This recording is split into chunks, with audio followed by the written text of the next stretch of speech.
আমরা শ্রমিকদের অধিকার চাই, কিন্তু শ্রমিকদের জীবন মানের পরিবর্তন বলতে যা বোঝানো হয় তা না। 1,61,00,000 মানুষ এখনো আছে যাদের প্রতিদিনের ইনকাম 60 টাকা 61 পয়সা মাত্র।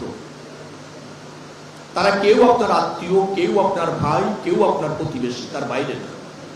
আপনি সেখানের থেকে নিজেকে তুলনা করেন, অনেক ভালো আছেন। বাকিটুকু, এইটুকু ভালো থেকে বাকিটুকু আপনি এই রাষ্ট্রের জন্য দেন প্লিজ। আমরা যে যেখানে আছি এইটুকু নিয়ে যদি তৃপ্ত হই আর বাকিটুকু যদি রাষ্ট্র এবং সমাজকে দেই, তাতেই এই দেশটা চেঞ্জ হয়ে যাবে। অনেকে বলেন শ্রমিকদের ভাগ্যের পরিবর্তন হচ্ছে না। শ্রমিকদের ভাগ্যের পরিবর্তন হয় না, তার কারণ হচ্ছে শ্রমিকরা এই সমাজ এবং রাষ্ট্রের মূল শক্তি। তাদের শ্রম দ্বারাই এই সভ্যতা প্রতিষ্ঠিত হয়েছে, তাদের অধিকার প্রতিষ্ঠিত হয়। ভাগ্যের পরিবর্তন হয় না, আমি এই কথা বলছি। শ্রমিকরা শ্রম না দিলে রাষ্ট্র সভ্যতা থাকে না। আর শ্রমিকদের ভাগ্যের অধিক পরিবর্তন হলে মালিক হয়ে যায়, শ্রমিক থাকে না। শ্রমিক থাকবেই যদি আপনি রাষ্ট্র এবং সভ্যতাকে বাঁচাতে হয়। আমরা শ্রমিকদের অধিকার চাই, কিন্তু শ্রমিকদের জীবন মানের পরিবর্তন বলতে যা বোঝানো হয় তা না। অতএব আমাদের শ্রমিক ভাইরা, আমাদের দেশে দুটি শ্রমিক ফাংশন করছেন। আমাদের বৈদেশিক মুদ্রা উপার্জনের যে গার্মেন্টস শ্রমিকরা আছেন, নিরলস পরিশ্রম করছেন, আমাদের অর্থনীতিকে চাঙা রেখেছেন। আর দেশের বাইরে গিয়ে যে সমস্ত শ্রমিকরা কাজ করছেন, রেমিটেন্স পাঠাচ্ছেন। এই দুটি ছাড়া আমাদের অর্থনীতি অচল, অর্থাৎ আমাদের অর্থনীতি এখনো শ্রম নির্ভর। নিশ্চয় দেশের মধ্যে যেসব শ্রমিক আছেন তারাও নিবেদিত থেকে কাজ করছেন। প্রশ্নটা হচ্ছে, বাংলাদেশের একটা সৌভাগ্য, ন্যাচারালি প্রায় 16,000 কিলোমিটারের মতো নৌপথ আমাদের আছে। ন্যাচারালি এর চেয়ে বড় সৌভাগ্য আমাদের হয় না। কিন্তু দুর্ভাগ্য হচ্ছে আমরা তার সঠিক ব্যবহার করতে পারি না বা জানি না। আমার মহাসড়ক বিভাগে আছে 23,000 কিলোমিটার রাস্তা। দীর্ঘ 53 বছর চেষ্টা করে সেটা বানানো হয়েছে। আর ন্যাচারালি আমি প্রায় 16,000 কিলোমিটারের মতো নৌপথ পেয়েছি। অর্থাৎ নৌপথের আমরা যদি রাষ্ট্রবান্ধব ব্যবস্থা করতে পারতাম, এটা আমাদের জন্য শুধু সবচেয়ে বড় আশীর্বাদ। এই মুহূর্তে 7,500 কিলোমিটারের মতো আমরা সচল রাখতে পেরেছি। 1200 কিলোমিটারের মতো ড্রেজিং চলে সচল রাখার চেষ্টা হচ্ছে। আরো 4,500 কিলোমিটারের মতো আমাদের সচল রাখার সুযোগ আছে। কিন্তু আমাদের নৌযান এবং নৌ ব্যবস্থাপনা যারা জড়িত সবাই আছেন ফাংশন করার জন্য জরাজীর্ণতা রয়েছে। অনেকে বলছেন আনুষ্ঠানিকভাবে এই সপ্তাহ উদযাপন হবে, তারপরের দিন থেকে আবার যা তাই হয়ে যাবে। এটাও সত্য, কিন্তু এটাও সত্য যে এই সপ্তাহ উদযাপন করার গুরুত্বপূর্ণ প্রয়োজন রয়েছে। আমরা সংযমের মাস পালন করি না, রোজা করি তো, এবং এটা ফরজ ঘোষণা করা হয়েছে আল্লাহ রাব্বুল আলামিনের পক্ষ থেকে। কারণটা হচ্ছে বাকি 11 মাস একজন সাচ্চা মুসলিম কিভাবে চলবে, কি করবে, তা সেই 1 মাসে প্র্যাকটিস করবে।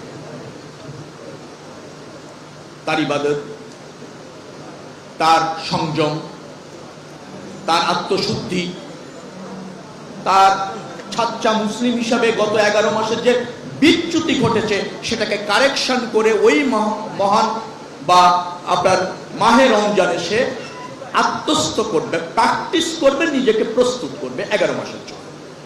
এই সপ্তাহ উদযাপন তাই আমরা কর্মে গিয়ে বিচ্যুত হয়ে যাই, কর্মের থেকে মনোযোগ বিচ্ছিন্ন হয়ে যায়, দায়িত্ব থেকে আমরা অপসারিত হয়ে যাই।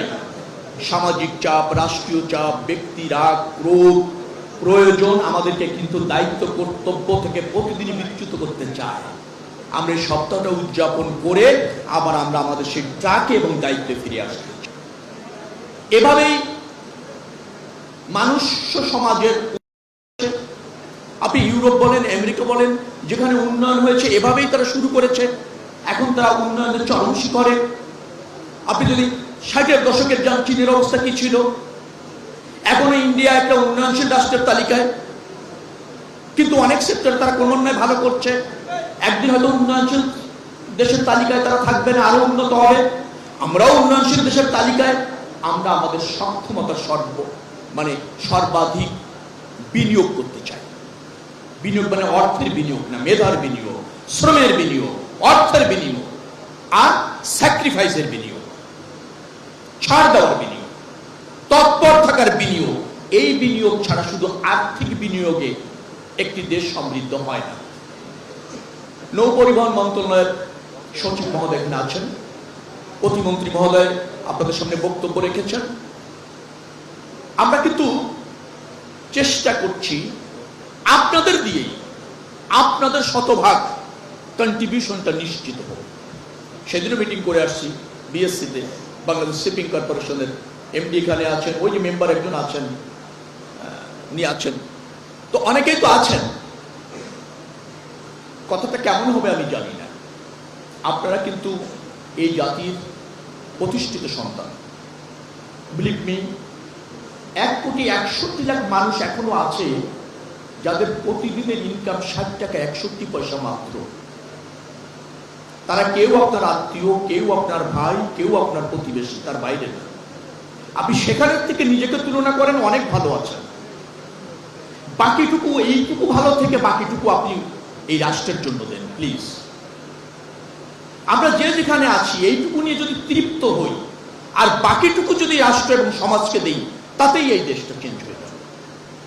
এই দেশের জন্য অন্য কিছু করার প্রয়োজন লাগবে না। শুধু আপনার মেধা, আপনার শ্রম, আপনার যোগ্যতা, যেটা দিয়ে আপনি পারিবারিকভাবে কিছুটা নিরাপদ হয়েছেন, যারা কর্মকর্তারা আছেন, আমি নিশ্চিত তাদের পরিবার নিরাপদ আছে, বিশেষ করে আর্থিক জায়গা থেকে। বাকিটা যদি আর 5টি পরিবারকে আর্থিকভাবে সচ্ছল করে ব্যবস্থাপনার মাধ্যমে, সরাসরি অর্থ দিয়ে না, যদি আপনি এই কমিটমেন্টটা করেন, আমাদের এই দেশটা চেঞ্জ হয়ে যাবে। আসুন আমরা আমাদের মেধা এবং যোগ্যতাটাকে যে যেখানে আছি সেই পরিসরে কাজে লাগানোর চেষ্টা করি। ঈদ সমাগত, দীর্ঘদিন ধরে আপনারা চেষ্টা করছেন সামর্থ্যের শতভাগ নিয়ে। গতবারও ভালো করেছেন, অনাকাঙ্ক্ষিতভাবে একটা দুর্ঘটনা ঘটেছে। আমার বিশ্বাস এবার আমরা আরো বেশি সতর্ক থাকব এবং কি কি করবো তা ইতিমধ্যে আমরা আলোচনা করেছি, সিদ্ধান্ত নিয়েছি। আমার ভালো লেগেছে যে আমাদের এখানে যারা মালিকরা আছেন, এ পর্যন্ত আমি তাদেরকে যেভাবে বোঝানোর চেষ্টা করেছি, আমার বিশ্বাস তারা বুঝেছেন এবং তারা করছেন। শ্রমিকদের যাদের সাথে কথা হয়েছে তারা শ্রম নির্ভর।